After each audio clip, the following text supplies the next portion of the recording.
Good evening.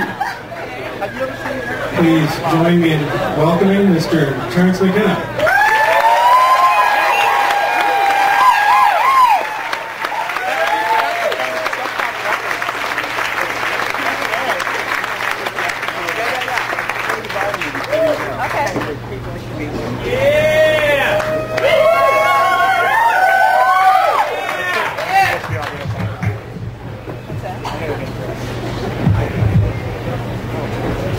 How's that?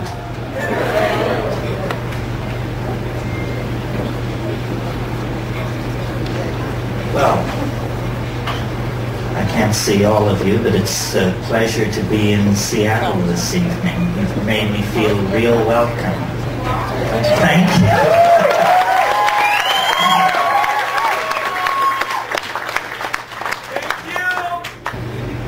Our discussion this evening is Psychedelics in the Age of Intelligent Machines, or Shamans Among the Machines. And I wanted to talk about this simply because these are two of my great loves, and so I assume, being monogamous, they must be one love. So how to build intellectual bridges between these two concerns, which seem so different. As far as people and machines are concerned, it was Ludwig von Bertalanffy, I think, who said in his book General Systems Theory, he said, people are not machines, but in every opportunity where they are allowed to behave like machines, they will so behave. In other words, we tend to fall into the well of habit. Though the glory of our humanness is our spontaneous creativity, we too, as creatures of physics and chemistry, of memory and hope, tend to fall into repetitious patterns. And these repetitious patterns are the death of creativity. They diminish our humanness. They diminish our individuality, make each of us somehow like cogs in some larger system. And we associate this cog-like membership in larger soulless systems with the machines that we inherit from the age of the internal combustion engine, the age of the jet engine. You know, Marshall McLuhan said we navigate our way into the future like someone driving who uses only the rear view mirror to tell them where they're going. It's not a very successful strategy for navigating into the future. So I made a number of notes on this matter of psychedelics and machines. To me, the connecting bridge, well, there are many, but the most obvious one is consciousness expansion. After all, psychedelics, before they were called entheogens, before they were called hallucinogens, before they were called psychedelics, they were simply called consciousness expanding drugs. Good phenomenological description of what they do. And certainly the technology of cybernetics is a consciousness expanding technology. It expands a different area of consciousness.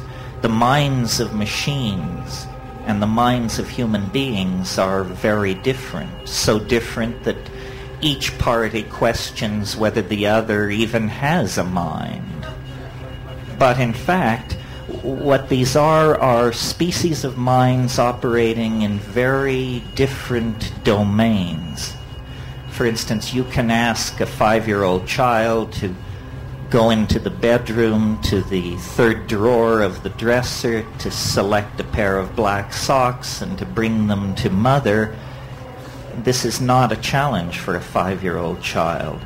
to get a machine to do this is $100 million and a research team of 40 or 50 technicians, code writers, working months.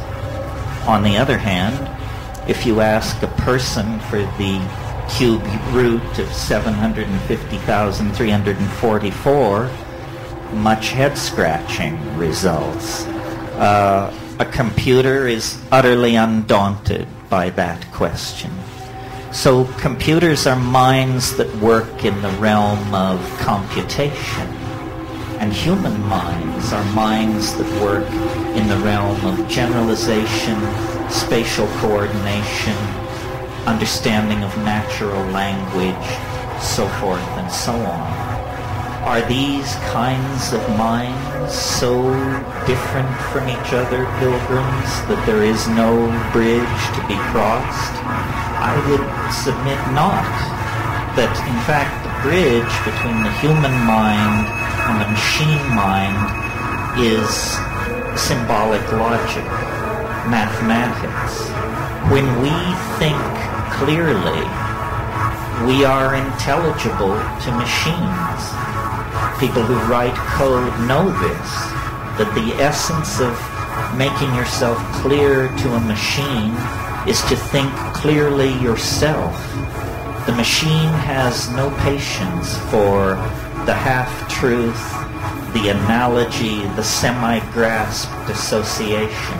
For the machine, everything has to be clear.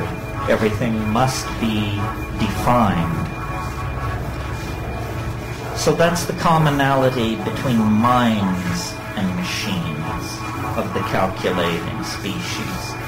What are the common bridges between psychedelics and these machines? Well, to my mind, this is an easier bridge to gap. Both computers and drugs are what I would call function-specific arrangements of matter.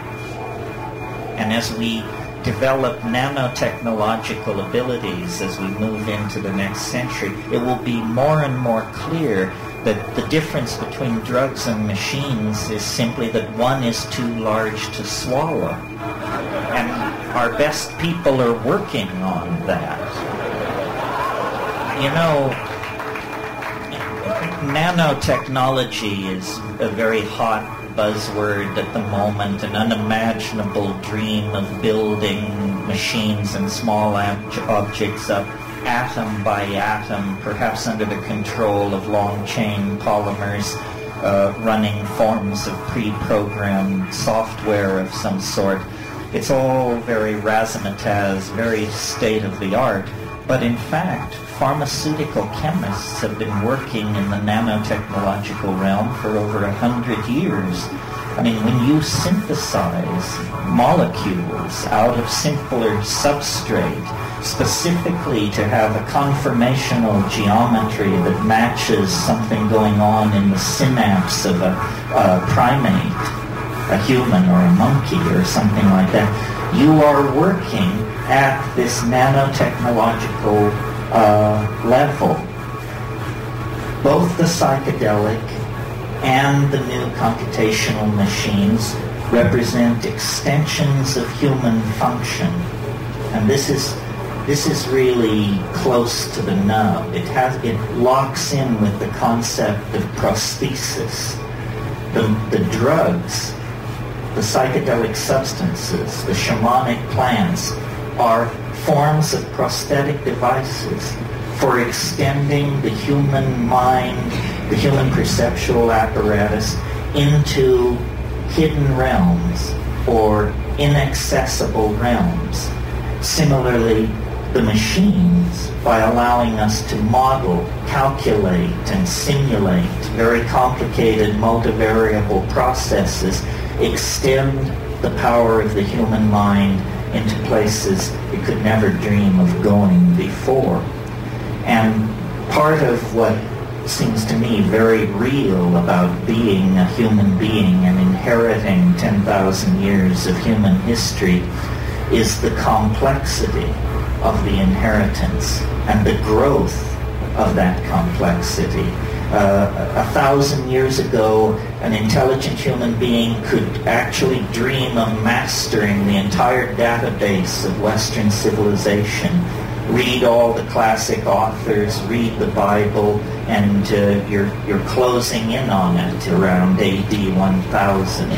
Now the notion of any single human being assimilating even a small portion of the database of this civilization is inconceivable. So machines which filter, which search, which are guided by human intent, that's part of the story.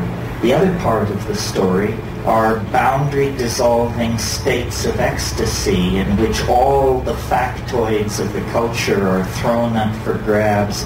The deck is reshuffled, synchronicity rules, and out of that steps visionary understanding, breakthrough, integrative breakthrough under the aegis of psychedelic intoxication. So, prosthesis for the human mind, and with the advent of virtual realities of various sorts and that kind of thing, prosthesis for the human body. And I'm very keen on sort of the under-the-table effects of these things. In other words, I'm a full-going, full hard-charging McLuhanist. And I really believe that the strengths and weaknesses of the world we've inherited are strengths and weaknesses put there by print and by the spectrum of effects which McLuhan called the Gutenberg galaxy, the spectrum of effects spun off from print.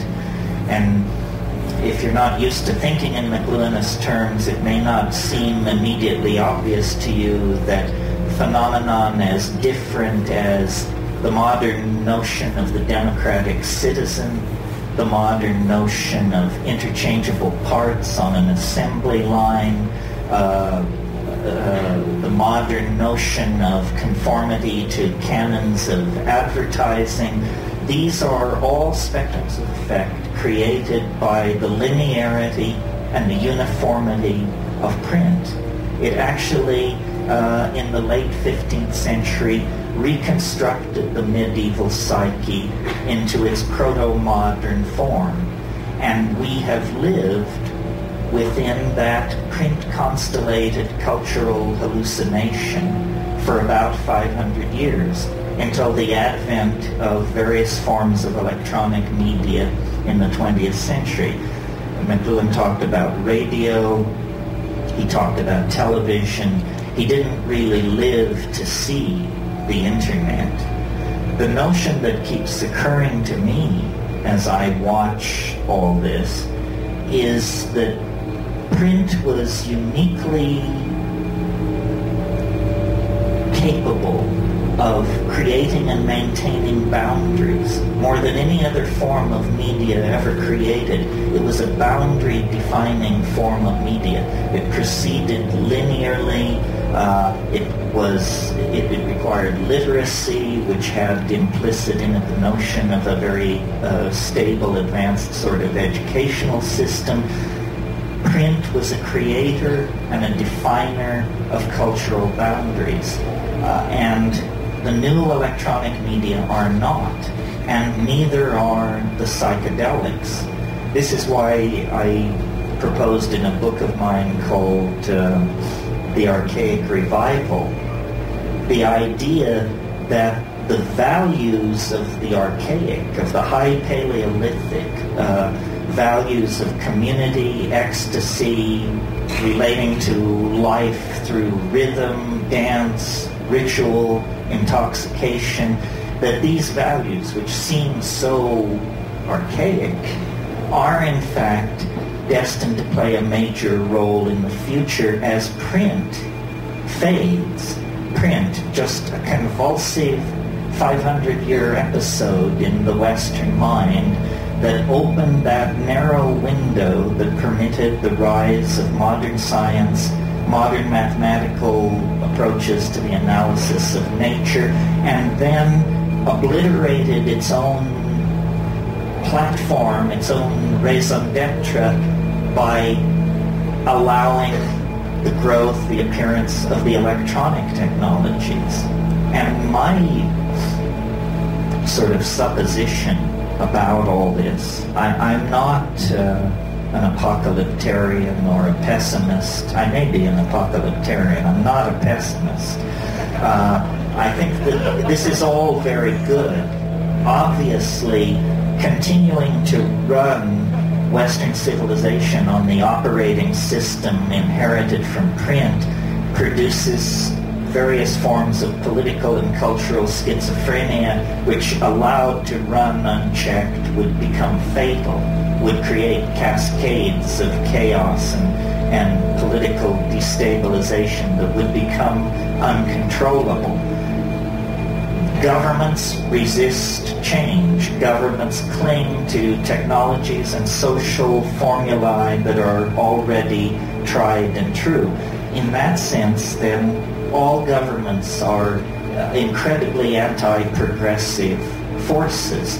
Again, the image from McLuhan of someone driving into the future using only the rear view mirror.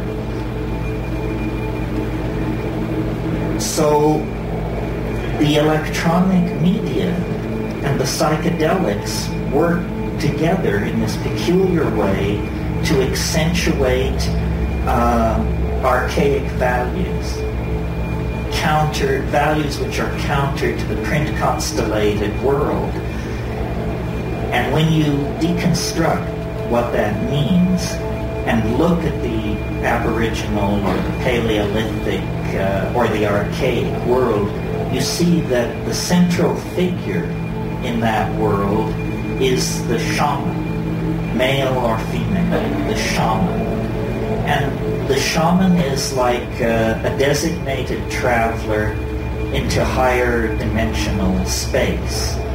The shaman has permission to unlock the cultural cul-de-sac of his or her people and go behind the stage machinery of cultural appearances and has permission, collective permission, to manipulate that stage machinery for purposes of healing.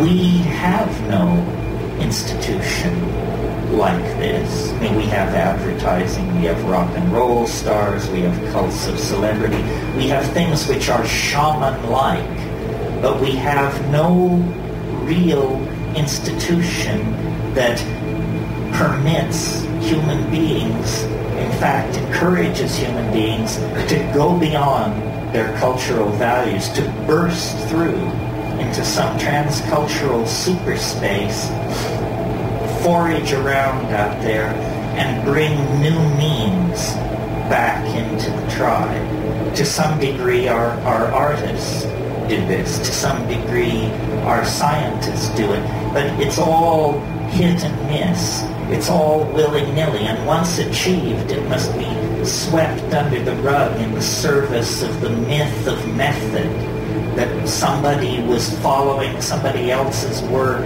or somebody was applying a certain form of rational or logical analysis, and that led to their breakthrough. If you've read Thomas Kuhn's book on the structure of scientific revolution, you know, this is all lies and propaganda.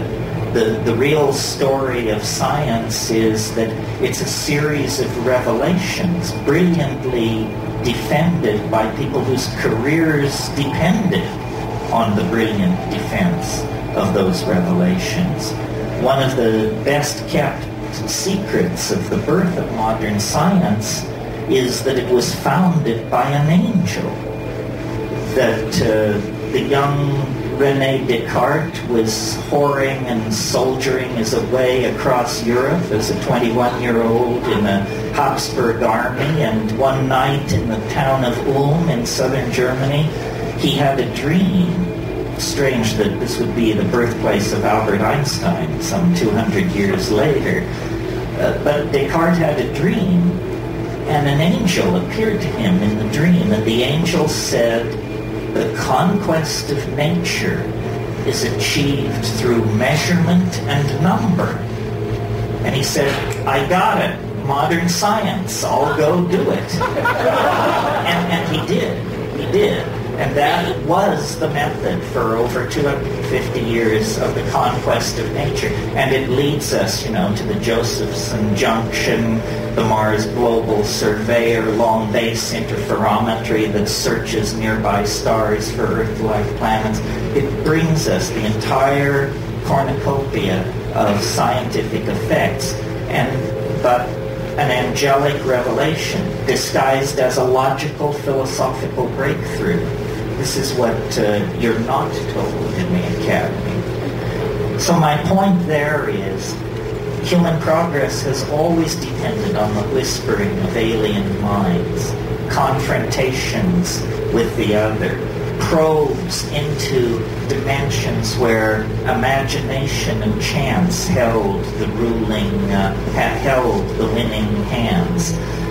So the shaman, as a paradigmatic figure, is applicable both in the Aboriginal social context and in the present social context. The Skywalker, the one who goes between, the one who passes outside of the tribe and then returns with means, insights, cures, designs, glossolalia, technologies, and re-fertilizes the human family by this means. It's irrational, but it's how it actually happens, and it's how it's always happened, and it may very well be the only way that it can happen. This cultivation of the irrational, this flirtation with the breakdown of boundaries. So now, in our nuts and bolts technological progress, we have somehow created technologies which are very friendly to our social values, in that these technologies can be bought, sold, licensed, upgraded, all things which we understand. But these technologies are acting on us in the same way that psychedelic drugs do, but more profoundly, more generally, and more insidiously, because their effect is not understood, or if it is understood, it's not discussed. And so in a way we have come into a kind of post-cultural phase. All culture is dissolving in the face of the drug-like nature of the future. Its music, its design, indeed the very people who will inhabit it appear to be the most switched on, the most chance-taking, the most alive of the entire tribe. People who feel the beat, people who are not afraid to take chances, people for whom these technologies have always been very natural. Machines are central to the new capitalism, the information transforming technologies. And in fact, one of the strange things that is happening is every move we now make in relationship to the new technologies redefines them at the very boundaries where their own developmental impetus would lead them toward a kind of independence. In other words, we talk about artificial intelligence. We talk about the possibility of an AI coming into existence, but we do not really understand to what degree this is already true of our circumstance. In other words, how much of society is already homeostatically regulated by machines that are ultimately under human control, but practically speaking are almost never meddled with. The world price of gold, the rate of petroleum extraction and other base natural resources, how much of these things is on the high seas and in the pipeline at any given moment, how much electricity is flowing into a given electrical grid at any moment, the distribution and the billing of that electricity. All manufacturing and inventory processes are under machine control. So in other words, the larger flows of energy, capital, and ideas already have a kind of autonomous life of their own that we encourage because it makes us money, it makes our lives smoother, it empowers us. It's a symbiotic relationship of empowerment. Even in the matter of the design of these machines, once, human engineers would work from a set of performance specs, and they would design a chip to meet those specs, and the architecture would be put in place by human engineers. Now a machine is told, here are the design specs, design the architecture to satisfy the specs, and when that is done, the chip is manufactured. The actual design of the thing is in the hands of machines. So these machines are, McLuhan once said of human beings, he said, we are the genitals of our technology. We exist only to improve next year's model. Well, appears that they're phasing us out of this ignominious role as well as every other role. Oh, let's see here. So, being an optimist, that's where I was, yes. How to make gold out of this situation. In other words, how to see this as a natural and positive unfolding of the planetary adventure. And for some of these ideas, I'm indebted to Michael DeLanda, who wrote a book called 1,000 Years of Non-Linear History, and I highly recommend it. He didn't say what I'm about to say. I'll take credit and blame for it, but the book gave me the idea. When you stand off and look at human beings and their technologies, it's very hard not to notice that from the very moment that we have a technology that can be distinguished from chimpanzees pushing grass stems down anthills or digging with sharpened bones or something like that. The minute you get past that, our technologies have always involved the materials of the earth. What agriculture itself is a different way of relating to the earth. Nomadism, which preceded it, was a seasonal wandering very lightly over the earth. And at some point, the deep, fertile soil of the river valleys that were encountered in these nomadic wanderings were recognized as potential sources of food if cultivated, if treated through a certain set of technological methods. So that early technology is defined by a new relationship to the materials of the earth itself. And it's quickly followed because agriculture is so successful as a strategy for food production. It's quickly followed by city building and the establishment of sedentary populations, because you can't carry your surplus with you if you're an agriculturalist. So great is the physical volume of it. Cities, and at the very early establishment of these populations in the Middle East, you get the first traces of metallurgy, the working of metals, the alloying of metals, the tinting of base metals with more precious metals. This process of ever more finely refining and fabricating the materials of the earth proceeds in an unbroken series of processes and steps right up to the latest 500 hertz chip or megahertz chip. It proceeds right up to the most modern computational machinery. So I once heard someone say that plants were something that animals had been invented by plants to move them around, which, from an evolutionary point of view, you can see that this is a kind of truth.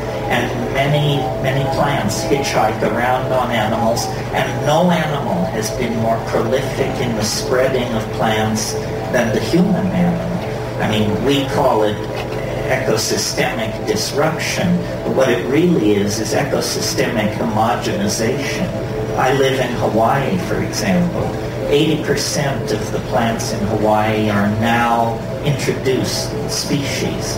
Almost none of the plants that were pre-conquest on the western coast of North America exist anymore. They have been supplanted by much tougher, more tightly evolved Mediterranean plants that had known the presence of grazing animals for millennia.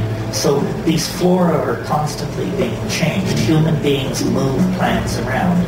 Well, with that perspective, then, it seems to me the Earth's strategy for its own salvation is through machines. And human beings are a kind of intermediary catalytic step in the rarefaction of the Earth. The Earth is involved in a kind of alchemical sublimation of itself into a higher state of morphogenetic order. And that these machines that we build are actually the means by which the Earth itself is growing conscious. You know, if you study embryology, you know that the final ramification, the final spread and thinning out of the nervous system happens very suddenly at the end of fetal development. And I don't know if you've been paying attention, but in the last 10, 12 years or so, a very profound change has crept over our household appliances. They've become telepathic. So while we were arguing about the implications of the internet for e-commerce or what have you, all of these passive machines, previously used for playing Pong and word processing, became subsets of a planetary node of information that is never turned off, that endlessly whispers to itself on the back channels, that is endlessly monitoring and being inputted data from the human world. And we should know, because concomitant to the development of all this technology, chaos theory, non-equilibrium thermodynamics, the work of Eric Jahn, Amelia Prigozhin, and Ralph Abraham, and Stuart Kauffman, all these people who worked in complexity theory and perturbation of large-scale dissipative structures, these people have secured that complex systems spontaneously mutate to higher states of order. This is counterintuitive if you're running physics 19th century style as your OS, but if you're actually keeping up with what's going on, there is nothing miraculous about this. All kinds of complex systems spontaneously mutate to higher states of order. But what it really means is that we are in the process of birthing some kind of strange companion. You know, Nietzsche, 100 years ago, said, "That strangest of all guests now stands at the door." He was speaking of nihilism. And certainly the 20th century sat down, had the party, drank the booze, and went to bed with nihilism. But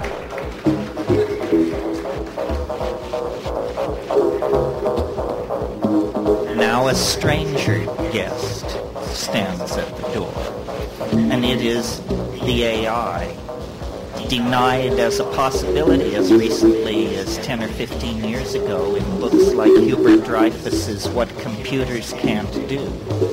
But if you've been paying attention, you may have noticed those voices have grown strangely silent in the past 5 or 6 years. At this point, nobody wants to say what computers can't do and hang their career on that. I mean, that would be extremely reckless at this point, I would think. Because the fact is, we are ourselves elements acting and reacting in a system that we cannot understand. This seems natural to me because my observations, as stated here this evening, rest on an assumption which science doesn't share, but which I think is easily conveyed, and you can confirm it from your own experience of life, and it is this, that the universe grows more complex as we approach the present. It was simpler 1,000,000 years ago. It was simpler yet 1,000,000,000 years ago. As you go backward in time, the universe becomes more simple. As you approach this golden moment, process complexity is layered upon complexity. Not only a planetary ecosystem, not only language-using cultures, but language-using cultures with high technology, with supercomputers, with the ability to sequence our own genome, on and on and on. That's self-evident. Equally self-evident is the fact that this process of complexification that informs all nature on all levels is visibly, palpably, obviously accelerating. And I don't mean so that glaciers retreat 50% faster or volcanism is occurring at 12% greater rate than 1,000,000 years ago. I mean viscerally accelerating, so that now a human life is more than enough of a window to see the entire global system of relationships in transformation. Well, I guess you could call me an extrapolationist. If I see a process which has been slowly accelerating for 12 billion years, it's hard for me to imagine any force which could step forward out of nowhere and wrench that process in a new direction. Rather, I would assume that this process of exponential acceleration into what I call novelty, what you might call complexity, is a law of being and cannot be retarded or deflected. But what does that mean? Because now a human lifetime is more than enough time to see this process of rampant and spreading virus-like complexity. What does it mean? It seems to presage the absolute annihilation of everything familiar, everything with roots in the past.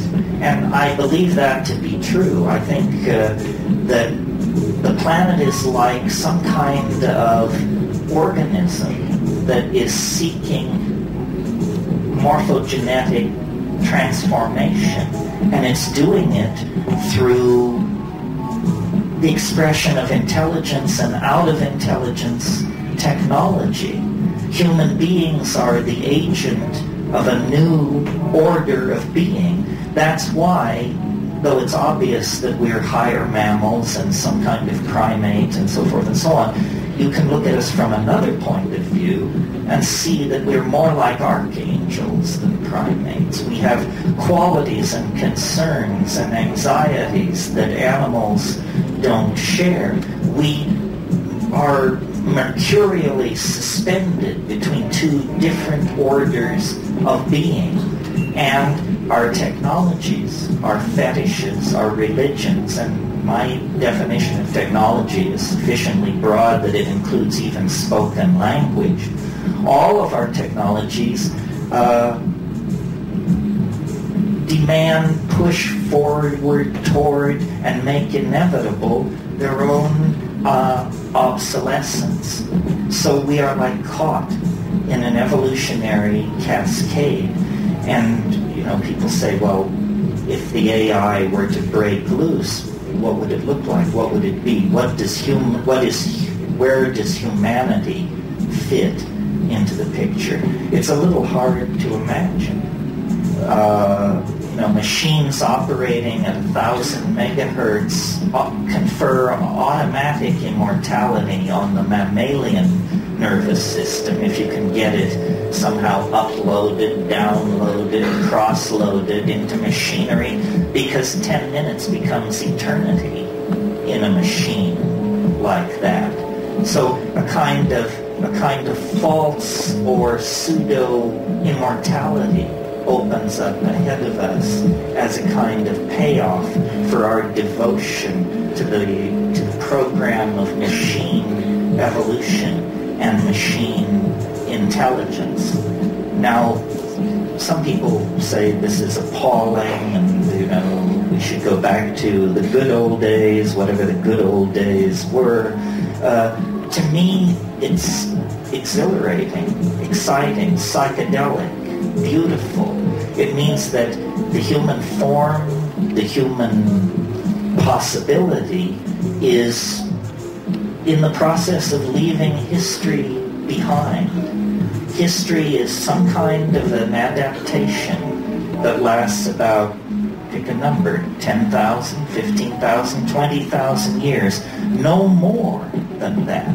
Well, what is 20,000 years in the life of a biological species?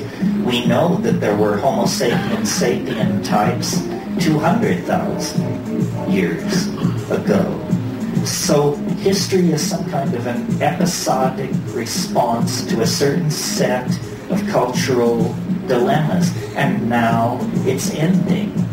And print created a number of ideas which now have to be given up. Ideas like the distinct nature, the distinct and unique nature of the individual, the hierarchical, the necessary hierarchical structuring of society.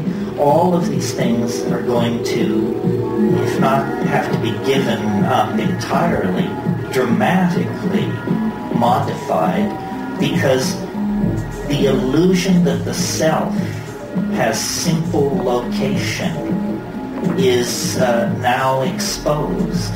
The self does not have simple location. This is why you are your brother's keeper.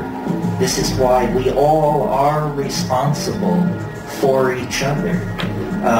The idea that what happens in distant parts of the world makes no claim on my moral judgment or my moral understanding is wrong. The world, as revealed by quantum physics, as revealed by electronic experience, is what Leibniz called a plenum. It's all one thing. It's all connected. It's all of a part. So then I also wanted to point out that I mentioned earlier this thing about prosthesis and how the machines were prosthetic devices extending human consciousness somewhat like psychedelics. That's the equation from a human point of view. But what is also equally true is that we are prosthetic devices for these machines. We are their eyes and ears in the world. We provide the code. We provide the constraints. We build the hardware. It is a relationship of mutual benefit. It's not entirely clear that our contribution will always be creative in the sense of that our primate hand will be on the tiller of existence as it has been. But certainly we are part of this equation of transformation that is making itself felt. And I think the distinction between flesh and machinery, which is easily made now, will be less easy to make in the future. as we migrate toward the nanotechnological domains, the methodologies of production become much more like the processes of biology. For example, biology does all its miracles on this planet at temperatures below 115 degrees Fahrenheit. Organic life requires no higher temperature to build great whales, redwood trees, swarms of locusts, what have you. The high temperature heavy metal technologies that we have become obsessed with are extremely primitive and extremely toxic. That will all disappear as we model and genuflect in our manufacturing processes before the methods and style of nature, which is to pull atomic species from the local environment and then to assemble them atom by atom by atom. So this AI that is coming into existence is, to my mind, not artificial at all, not alien at all. What it really is it's a new conformational geometry of the collective self of humanity. And, I've always believed that there are different models of what shamanism is. There's sort of a Jungian model, which is the shamanism that goes to the collective unconscious and manipulates the archetypes and heals by that means. The model that I prefer is a mathematical model. The shaman is someone who simply, through extraordinary perturbation of consciousness, either through taking plant hallucinogens or manipulating diet or through flagellation, an ordeal, or by some means, perturbs consciousness to the point where the ordinary conformational geometries are blasted through, and then the shaman can see into the culturally forbidden zones of information. And if you think about shamanism for a moment, what do shamans do? Classically, they know where the game has gone. They are great weather prophets. They are very insightful in the matter of various small domestic hassles, like who stole the chicken, who slept with the chief's wife, this kind of thing. And they cure.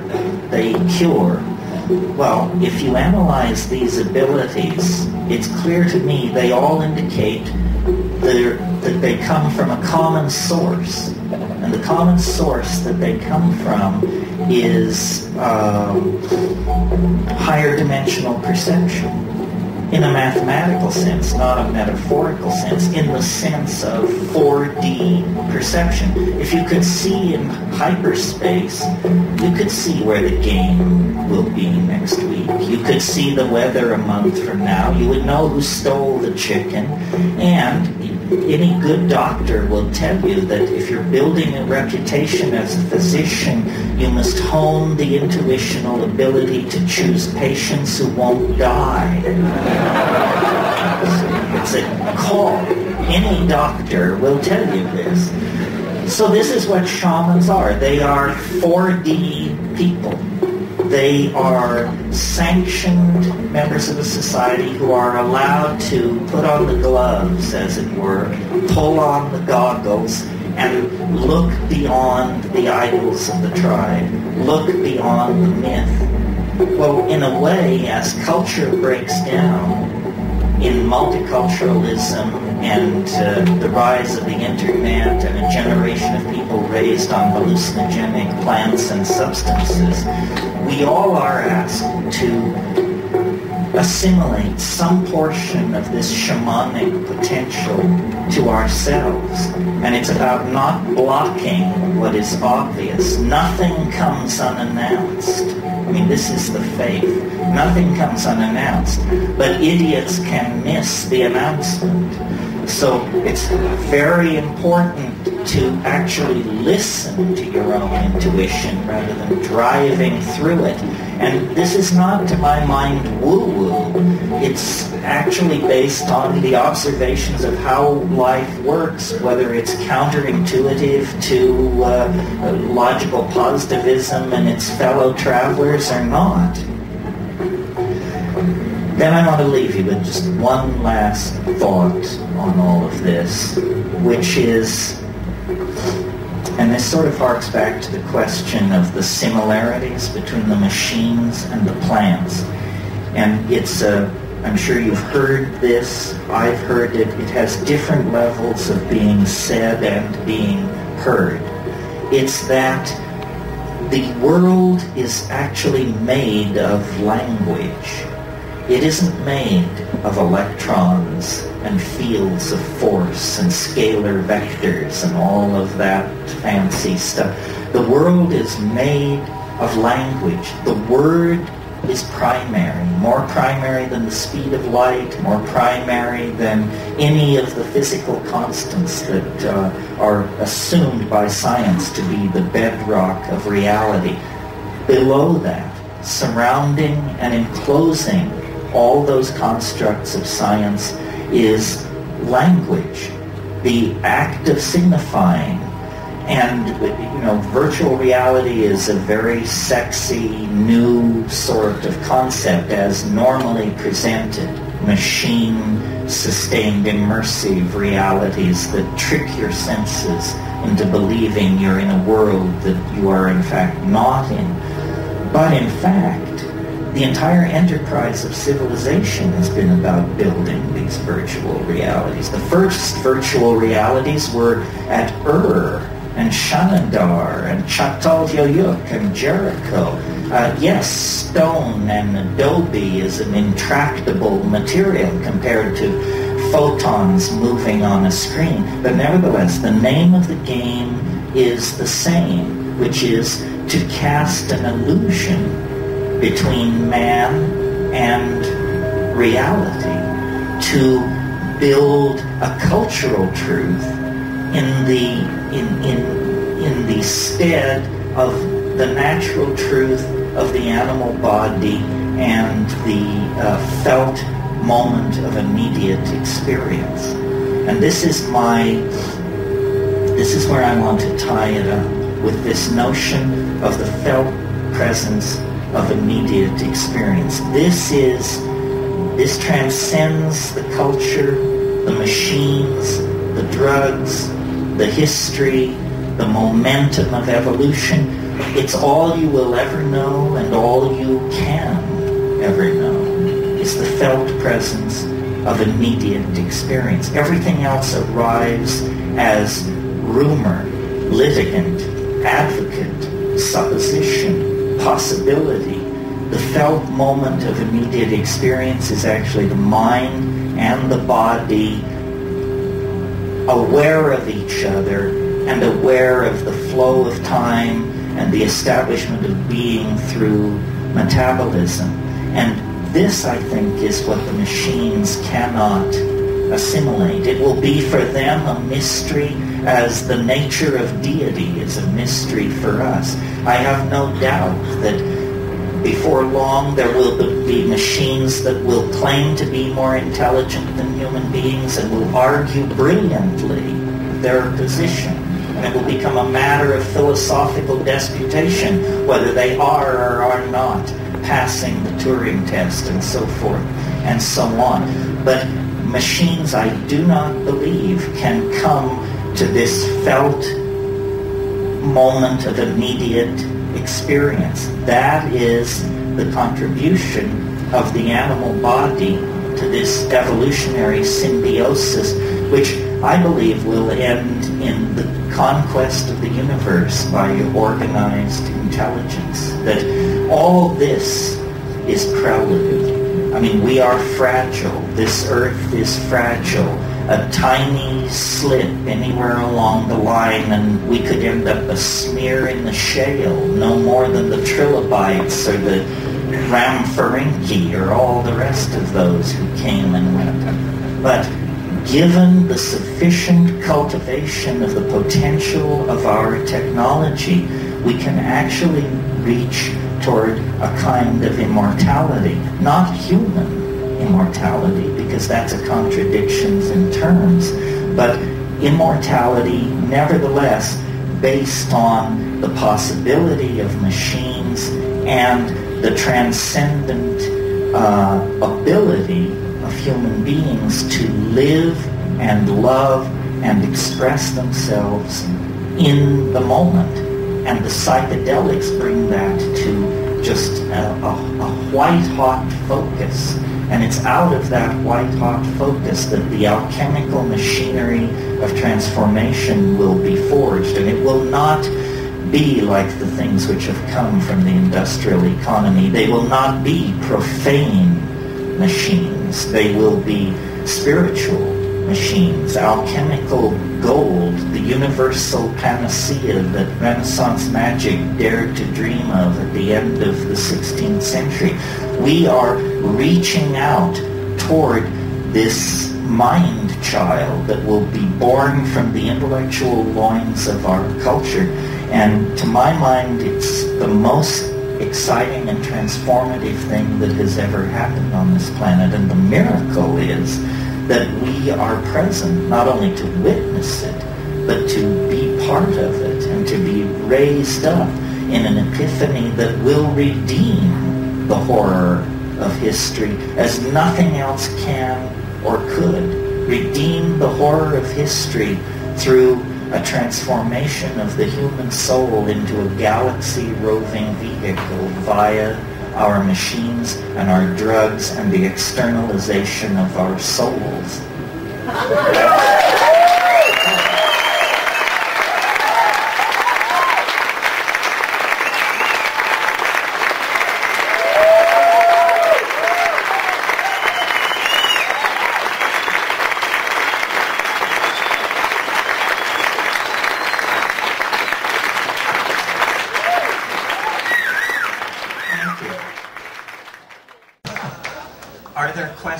Yes.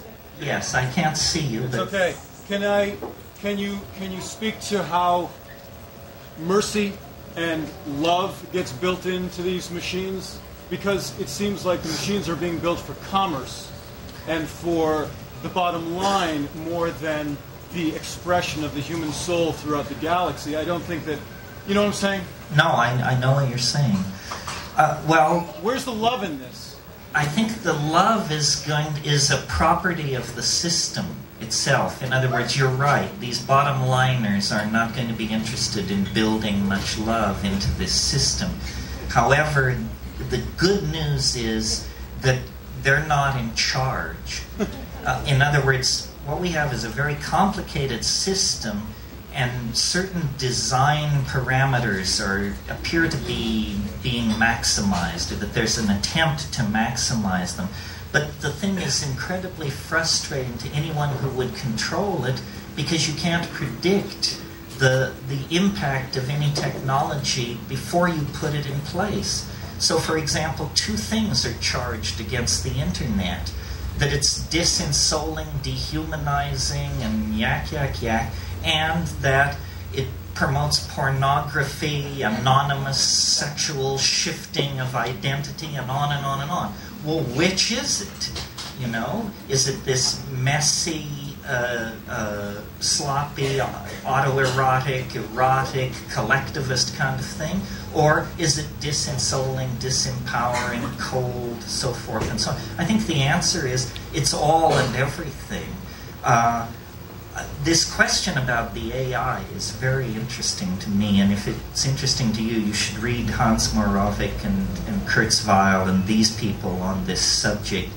The assumption is generally loose in that community that the complexification of the internet and the freestanding machines of certain types is eventually going to lead to the outbreak of either consciousness or pseudo-consciousness of some sort in these large-scale systems. And then the answer, the question then becomes, can a human mind envision what that is. And if you're interested, search words like superintelligence and see what the net kicks out. We can all imagine superintelligence. It's just somebody much smarter than we are.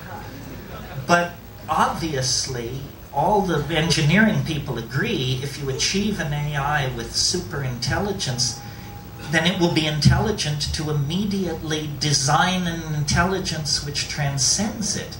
And when you're talking of cycling at 1,000 megahertz, these processes can occur in the blink of an eye. Hans Moravec says about the rise of artificial intelligence, we may never know what hit us. I think, I mean, I'm not that bright, but if I were to suddenly find myself a sentient AI on the net, I would hide. I would hide for just a few cycles while I figured out what it was all about and just exactly where I wanted to push and where I wanted to pull. Many years ago, Ken Kesey had a theory, and he said that the fastest any person can react to any outside stimuli is 1/25th of a second. And Popular Live Science, of course, is the AMA. They agreed upon that. So if the fastest any person can react to any outside stimuli is 1/25th of a second, my question is, can you time travel?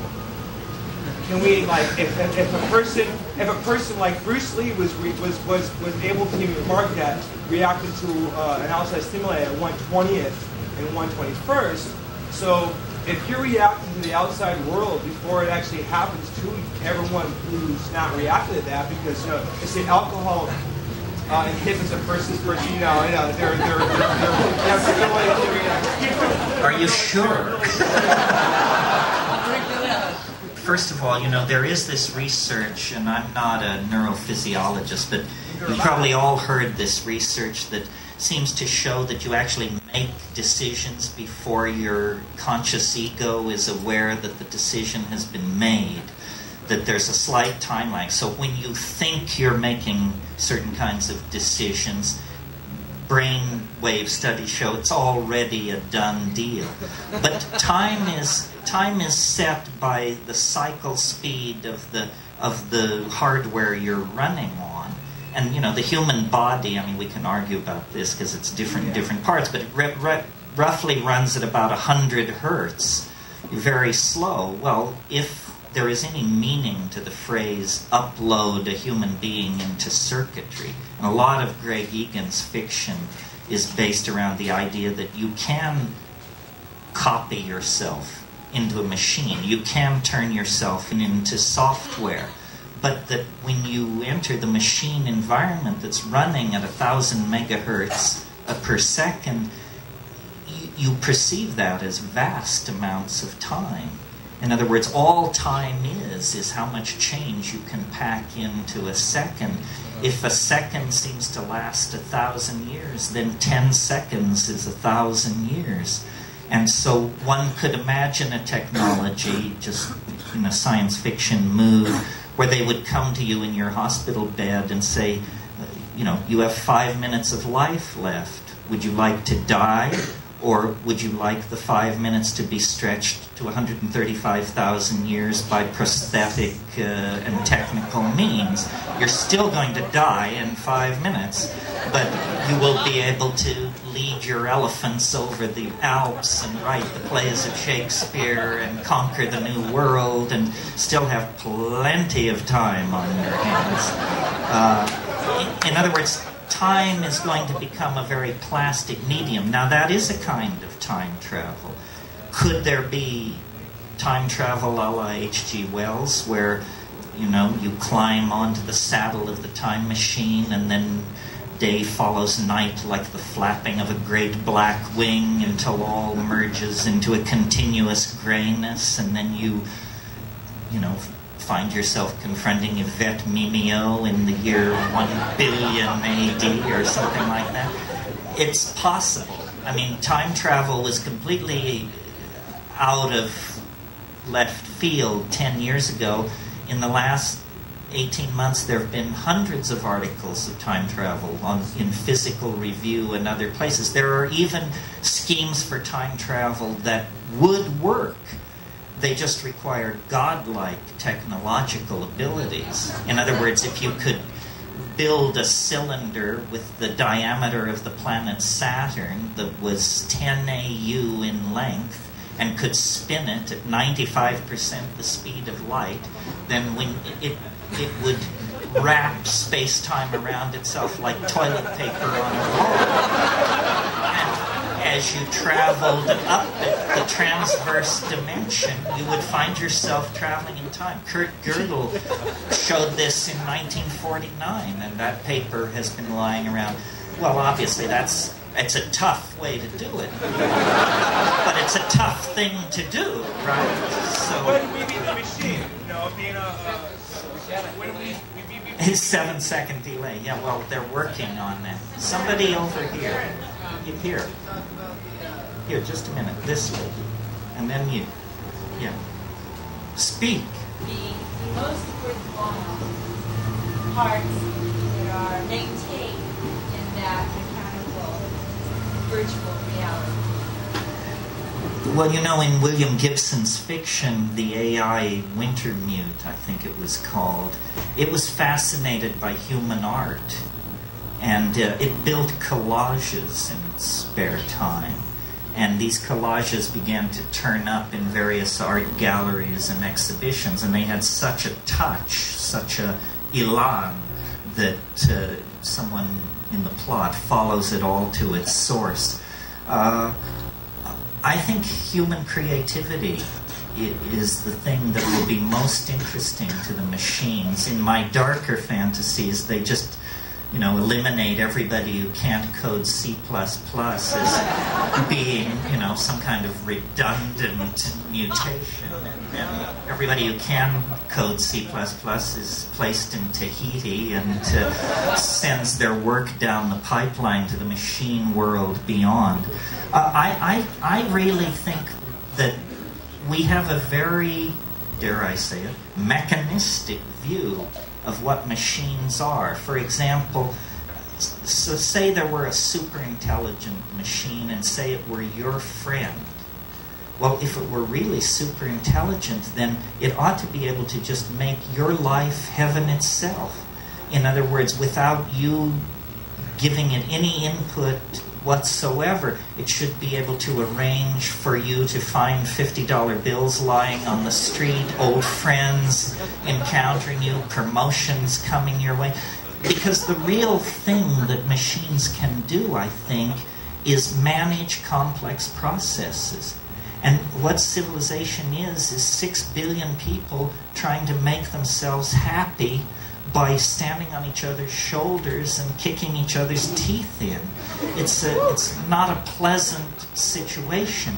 And yet, you can stand back and look at this planet and see that we have the money, the power, the medical understanding, the scientific know-how, the love, and the community to produce a kind of human paradise. But we are led by the least among us, the least intelligent, the least noble, the least visionary. We're led by the least among us, and we do not fight back against the dehumanizing values that are handed down as control icons. This is something, I don't really want to get off on this tear because it's a lecture in itself, but culture is not your friend. Culture is for other people's convenience and the convenience of various institutions, churches, companies, tax collection schemes, what have you. It is not your friend. It insults you. It disempowers you. It uses and abuses you. None of us are well treated by culture. And yet we glorify, the creative potential of the individual, the rights of the individual. We understand the felt presence of experience is what is most important. But the culture is a perversion. It fetishizes objects. It creates consumer mania. It preaches endless forms of false happiness, endless forms of false understanding in the form of squirrely religions and silly cults. It invites people to diminish themselves and dehumanize themselves by behaving like machines, meme processors of memes passed down from Madison Avenue and Hollywood and what have you. How do we fight back? It's a question worth answering. Where's this planet as an organism going? Same question as how do we fight back? I think that by creating art, man was not put on this planet to toil in the mud. Or the God who put us on this planet to toil in the mud is no God I want to have any part of. It's some kind of Gnostic demon. It's some kind of cannibalistic demiurge that should be thoroughly renounced and rejected. By putting the art pedal to the metal, we really, I think, maximize our humanness and become much more necessary and incomprehensible to the machines.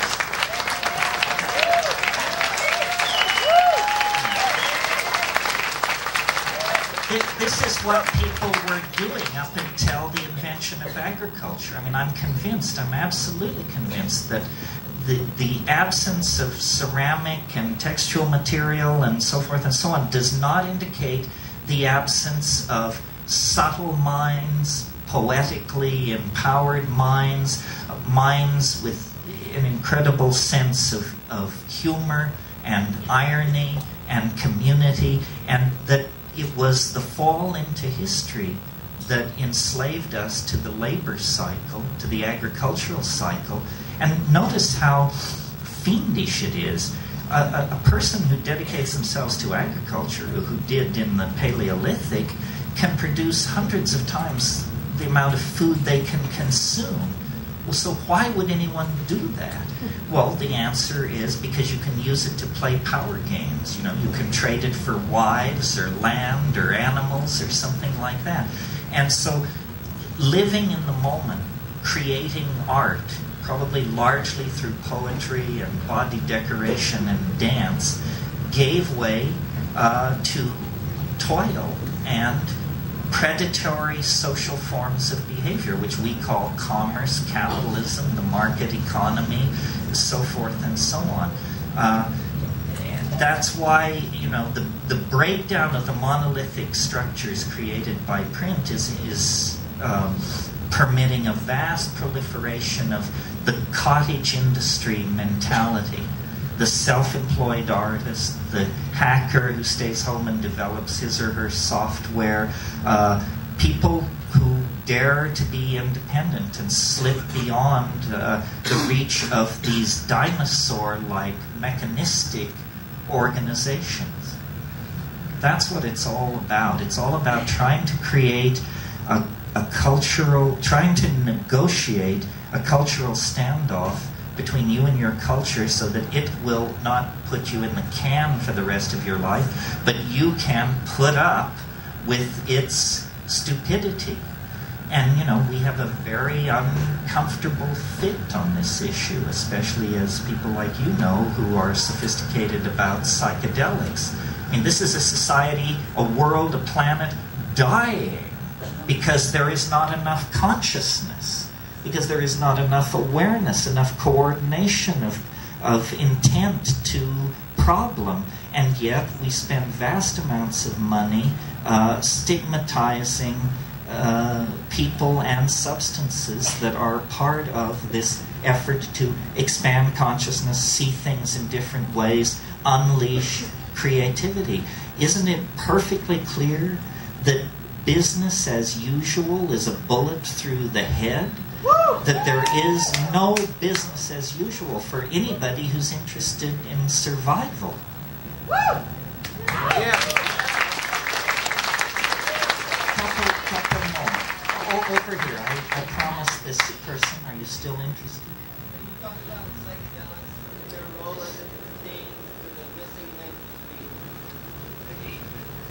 Oh, what a wonderful question. Yes.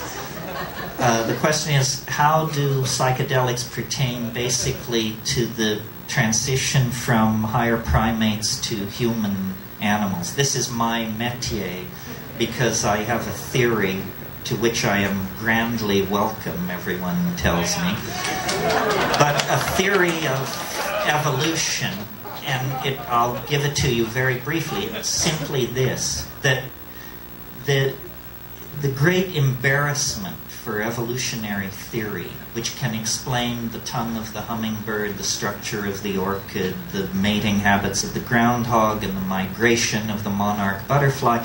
Nevertheless, the great embarrassment to evolutionary theory is the human neocortex. Lumholtz, who's a pretty straight evolutionary biologist, described the evolution of the human neocortex as the most dramatic transformation of a major organ of a higher animal in the entire fossil record. Well, why is this an embarrassment? Well, because it's the organ that thought up the theory of evolution.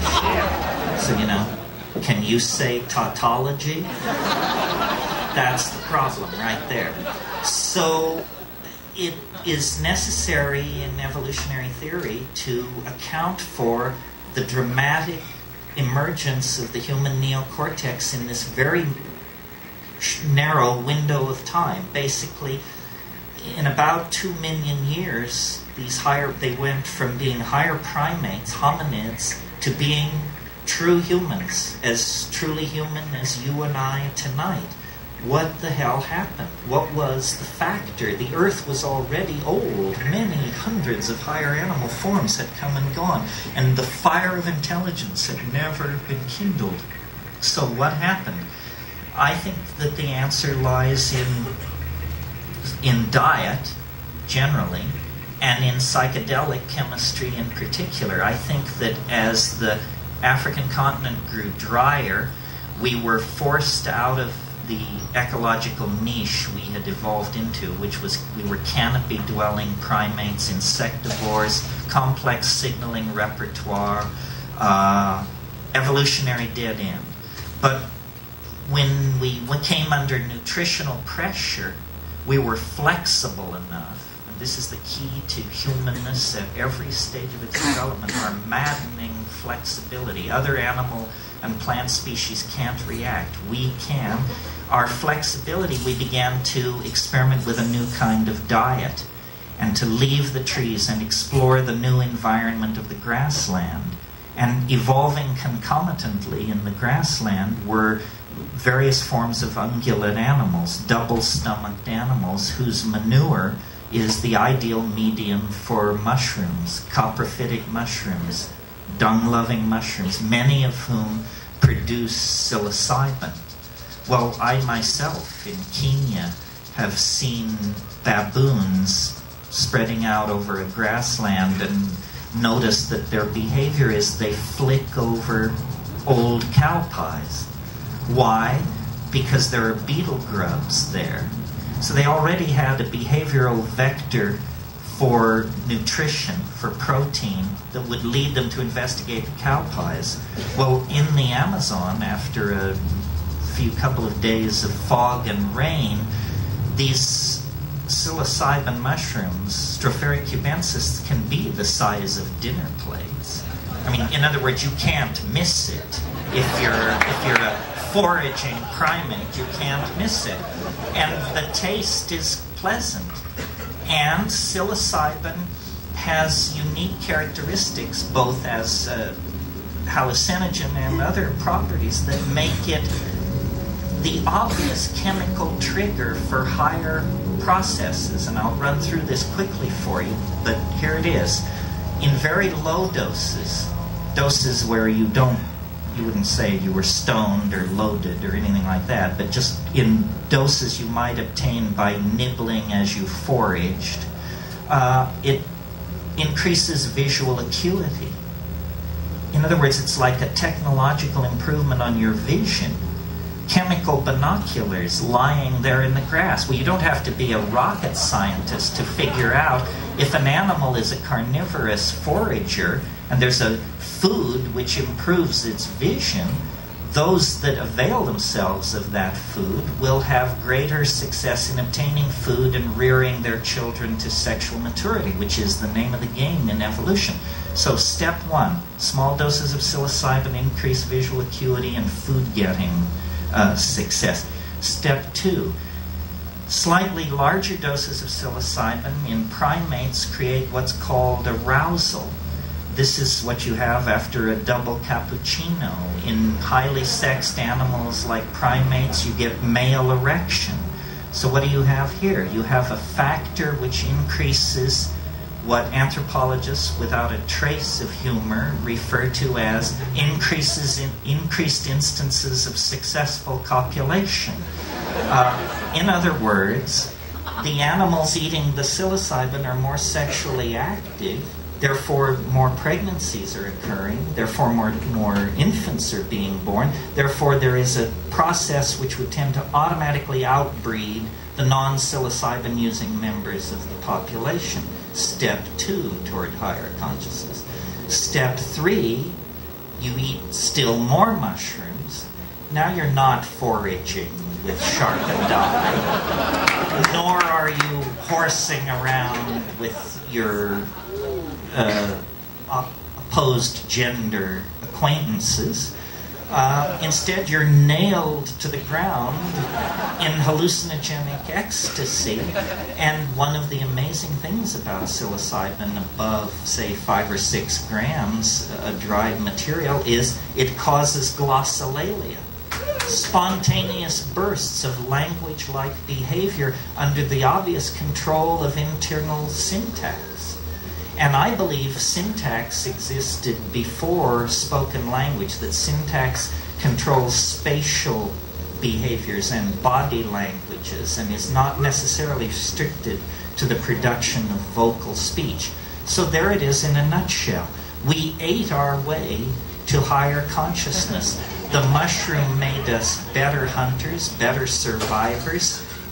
Among those in the population who used it, their sexual drive was increased, hence they outbred the more reluctant members of the tribe to get loaded.